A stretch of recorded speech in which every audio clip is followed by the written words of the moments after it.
reacting to true story scary animations. I hope you guys are ready because it's about to get creepy. But everybody, real quick, please just do it now. Click that subscribe button. It'll really help out the channel. Okay, did you click it? All right, we're good. Now you know what to do. Go ahead, get to the kitchen, get your snacks, get your sodas and candies and chips and what else do people eat? Popcorn, yeah. You must get your blankets because it's gonna get scary and, you know, you need to cuddle up. Yeah.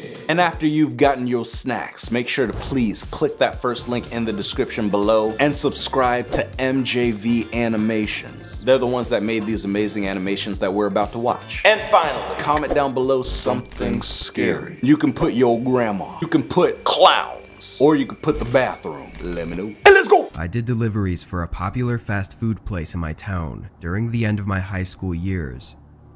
My friends all had jobs there too, but they purposefully scheduled us on separate shifts to prevent us from goofing off. It ruined all the fun, but the money was still nice to have. Mostly I would have no interesting stories about my work days, but this one night was an outlier. It was the weekend and I was working until 10. The orders were coming in steady, so I was doing deliveries one after the other. I was going in, grabbing the bag, driving to the house, and repeating that process non-stop. Why does your shirt say delivery guy? I think it was around 9 when I got this order, but I can't say for sure because I was kind of mindlessly running the deliveries at this point. I got the bag and pulled up the GPS location for the address, then started driving. Halfway through the drive, I realized this was taking me in a different direction than usual. I'd been this way before, but there weren't a ton of houses over here, so most orders would be in the other direction. I drove, not thinking too much of it, until I saw on the GPS that I was 1 minute away. Looking around, I didn't know a single place I could be 1 minute away from. Ugh. There was nothing but trees and the road. No houses or shops. Literally nothing. Regardless, I drove until the GPS said I'd arrived, which was just a quarter mile further down. I pulled off to the side and did one quick look around, just in case I was missing something. Then I called the customer. The phone rang for a while before they finally picked up. Hey, I drove to the address you put in, but it doesn't seem to be right. Can you please confirm the address? I asked, hoping he just made a typo or something. He repeated the address back to me, but it was the same as the one I had in my GPS. Then he said something I wasn't expecting. Wait, I think I see you. I looked up ahead, and down the road, there was a person waving at me. I drove up next to him, but I had a bad feeling in my gut. I rolled the window down, and he immediately started apologizing, saying the address was tricky to find sometimes. He pointed behind him, saying his house was down that road. This road he was referring to looked more like a half-beaten dirt walking trail that went through the forest. I smiled and said it was alright, handing him the bag through the window. He smiled back and thanked me, watching me as I pulled back onto the road and did a U-turn. I looked in my mirror at the man still standing on the side of the road and just thought to myself about how strange that was. Yeah. Not even a minute into the drive though, something started to feel wrong. My car was bumpy and leaning to the right, and it was getting increasingly worse by the second. It started to feel dangerous to even drive, so I had to pull over. No, you didn't. Before doing anything else, I called roadside assistance. I didn't know what was wrong yet, or if it had anything to do with that man, but like I said, I had a bad feeling in my gut, and I wasn't taking any chances. After getting off the phone with them, I got out and looked at my tires. My front right tire was busted, and that was the tire closest to where the man was standing, so I put 2 and 2 together pretty quick. I looked back down the road where I came, and in the distance, I saw a figure walking toward me. Run, man! I hurried into my car and locked the doors. He approached slowly, Just probably drive. knowing the exact situation I was in. As the man got closer and closer, I contemplated whether or not to risk driving on my busted tire, Yeah. But by some miracle, a truck came down the road and stopped behind me. Whew. They got out and asked if I was okay. I saw the man walking quickly back the way he came. Ooh. I took this opportunity to tell the man from the truck of my suspicions, and he stayed there with me until the roadside assistance truck came, which was only a minute later. I got the police involved, and I wasn't surprised to find out that the name and address the man ordered with was fake.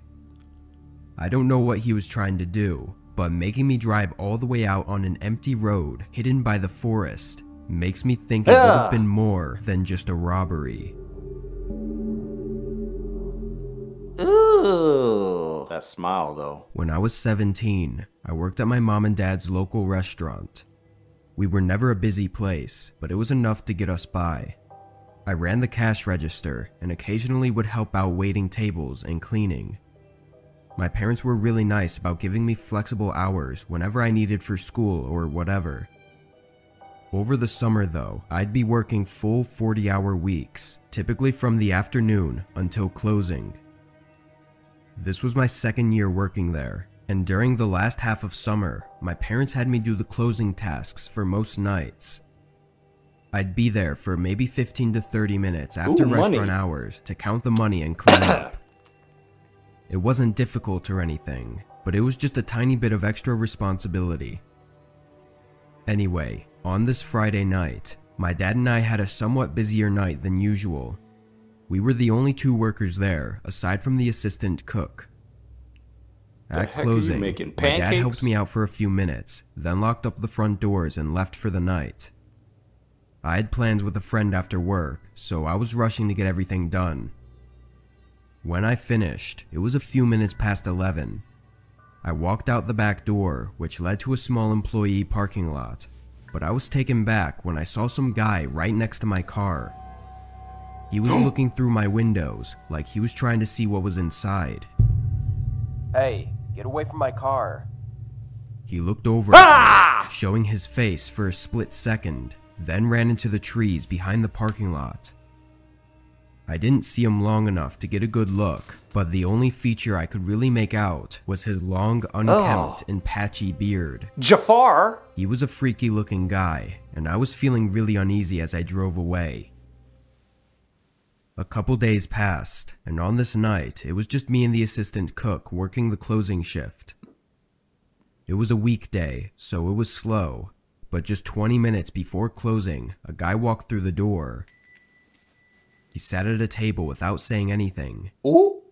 Now, this was one of those restaurants where you go up to the register first to order, then sit down, so this was kind of weird. I waited for a few minutes until I walked up to his table and asked if he liked to order anything before we closed. It was then that I saw his long, patchy beard and recognized him as the guy from the other night. I was so caught up in my thoughts I didn't hear his response. I tried to tell him to leave, but I stuttered and it came out with zero confidence and assertiveness. You dummy. He looked me in the eyes and asked for a dark roast coffee, completely ignoring what I said. We don't have coffee. I turned around and put the order in. I thought maybe this was all a misunderstanding somehow, but I'm pretty sure that was just me lying to myself to make me feel less scared of him. He sat at the table, staring ahead until his coffee was ready. I walked it over to him and reminded him that the place closed in 10 minutes, so he'd have to leave soon. Of course, he didn't respond, so I walked away. I went up to the assistant cook, who I never really talked to before, and told him about this guy and my uneasy feelings I got from him. He patted me on the shoulder and said to get started on cleaning for him. Then he went to the front. I watched from over the counter as he nicely told the guy to leave. The man got up and made brief eye contact with me from across the restaurant, then turned around and walked to the door. I watched him leave, and as he extended his arm to push the door open, a very easily recognizable object was revealed. A gun wedged in the back of his belt. His booty crack. I thanked the cook and told him everything in more detail so he understood my concerns. He called the police without even hesitating, and while they didn't find the guy, he never came back to the restaurant. I'm grateful for our assistant cook, who I'm keeping anonymous for his own privacy. He could have easily just left for the night and let me deal with my own problems, but his kindness likely saved my life that night. Ugh. When this happened, I was 23 and worked full-time at a pizza shop in my local area. I'm not sure if things were going on before this, but as far as I know, everything started and ended on this one night. Me and my best friend, Tim, worked the night shifts at this pizza place. Pizza look good. It was a real small shop, having just 3 or 4 tables inside, because we specialized in delivery and takeout. Both me and Tim got our jobs there while we were in college, but just never left. Being in a quiet, rural town too, the job wasn't too much work. Never had busy days really, just a steady flow of orders sometimes. On this night, there was a light storm outside, and in return, business was slow. There were a few orders here and there, but overall, we didn't have much to do. By 10 p.m., Tim suggested we started cleaning up the place, are you high? and maybe even clocking out 15 minutes early. I went with it, grabbing some rags to wipe the tables with, when the phone at the front desk rang. I picked up after a few rings. How can we help you today? Hello? I waited another 5 seconds before putting the phone down and shaking my head. Ugh. Just some prank call, I thought. I went back to scrubbing the tables, but at the front of the store, I saw a glare coming from the window. There was a car parked a few spots back. I couldn't see too well through the window in the rain, but there was definitely a light on in the car, like a cell phone or something. The pizza shop was on an individual lot, and there were no other cars, so that was the only reason I noticed them. Time to clock out. A moment later, the phone rang again. Tim was closer, so he picked up this time. I could hear someone's muffled voice coming from the phone, and after a short talk, Tim hung up. At the same time, the light in the car turned off, and they drove away. I told Tim what I saw, and how it was a little weird, but he shrugged and said it was just some old man who was ordering a pizza for delivery. I looked back at the now empty parking lot. It wouldn't make much sense for someone to order a pizza for delivery from right outside the shop, so I figured Tim was right and it was nothing. He started making the pizza while I continued cleaning. 10 minutes later, Tim boxed it up and handed it off to me to deliver. I ran through the rain to my car, then pulled up the address on my phone. 11 minutes away. Not too bad. I pulled out and started making my way there. The roads were dead, nobody out at all. Google Maps took me down to a neighborhood full of large homes, then had me turn down a long driveway that led to a cul-de-sac, where there were 3 more driveways, each leading to a different house. Don't do it, man. I went down the one Maps told me to and pulled up next to the home. It was one of those large expensive houses, but pretty old looking and not very modern at all. I parked the car and double-checked the address with the house number, then picked up the pizza and ran up to the front door. Bro, leave it on the porch. Hello? Pizza delivery. I took a step back and looked at the front of the house. All of the lights were off. I dialed Tim's cell and had him call the guy who ordered. My phone buzzed a moment later, and Tim told me that his call went straight to voicemail. I shook my head in frustration and ran back through the rain to my car and got in. I tossed the pizza on the passenger seat and started backing out. This wasn't out of the ordinary, getting fake orders or dead deliveries, but it still annoyed me every time. When I got back, Tim was cleaning and said there were no more orders, so we were good to finish up and head out. I tossed the pizza in the trash and started helping him. You might as well eat it. Both of us were in the back, cleaning the ovens and wiping the prep counters, when a sudden bang came from the front of the building. We looked at each other, Bro. then ran to the front.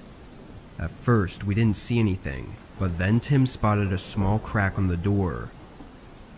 I walked over and opened it, and right outside was a heavy rock, big enough to throw and do some damage with. Are you serious? I looked around, seeing the parking lot was completely empty and nobody was nearby. Both of us were really confused and kind of freaked out. We talked about maybe calling the cops, but neither of us wanted to deal with that right now. To put things in perspective, it was 10 minutes before we were off, and if we called, then we'd be here for another hour at least. Nope. The crack on the door wasn't too big, not really that noticeable, so we chose to wait and just tell our manager the next day instead. We quickly finished up with the cleaning and left through the back door where our cars were parked. On the drive home, I rethought all the strange things that happened, and it made me uneasy. I pulled into my driveway and walked inside. Pulled into your It mom's was driveway. late, so I knew I had to get in bed soon, but I wanted something to snack on first. I went to the kitchen to see what I had, but before I even opened the pantry, I heard a car splash through the puddles on the street outside my house. Oh no. From the sound of it, I could tell it was parking. I walked over to my window and peeked outside, seeing a car parked right in front of my driveway. It only took me a second to realize it was the same car I'd seen outside the pizza shop. A cold rush went through me, and I stayed in the window to see what they were doing. The car was still on, but I couldn't see through their window. After a minute of no movement, I took out my phone and called Tim, telling him that I think one of the customers followed me home and was parked right outside my house. Are you serious? You need to call the cops. Tim, you look crazy. Something's not right. He said, urging me to hang up and call the police immediately. Yeah. I don't know why I was so nervous to call the cops, but hearing Tim say it made me feel better about it. I moved away from the window and dialed 911. The lady on the line said that they would have someone on their way and that I should stay hidden and wait. I heard a car door open and close, so I quickly said okay and hung up. Looking back out the window, a man was walking up my driveway. He was wearing dark clothes, covering his whole body, and a hood covering his face. As he approached the house, I closed the curtains by the window and waited. His footsteps came to the front door, then they continued across the front of the house until they reached the outside of the window and stopped. The sudden silence made the sound of the rain increasingly louder. I felt like I was standing there quietly for minutes before I stepped forward and moved the curtain an inch to the side, just enough to peek through. The man's cold eyes stared back at me. I let go of the curtain, and the man banged on the window. I stood a few feet away, terrified to death, and just as quick as it started, it ended. There was no more banging, no footsteps, nothing. All that was left was the sound of the raindrops clicking against the window. Although I never heard the man leave, he was gone when the police showed up. No car or man in sight. Jeez. I told them all that had happened from the middle of my shift to the end of the night. They looked at me like I was crazy, and part of me felt crazy too. None of it made any sense, and there didn't seem to be any motive for the man to have done what he did. Honestly, because of that, the whole night had me messed up for a while. Going through something as senseless as that was really just f***ed with my head. I'm hoping that by sharing this, someone may be able to help me understand what happened, or why the man did what he did. It sounds odd, but even now, When it gets really quiet on rainy days, there's an eerie feeling that rushes through me, bringing me back to that night. Ah! No! Yep, I'm not working at a pizza place. Oh, I'll never be a delivery driver. Not today, you ain't gonna get me, Satan. Be careful out there. Don't go to places at night when it's dark and creepy and scary. Don't go investigating. Just, stay your butt at home. But yeah, go ahead, click on the screen and watch another one. Yeah, man.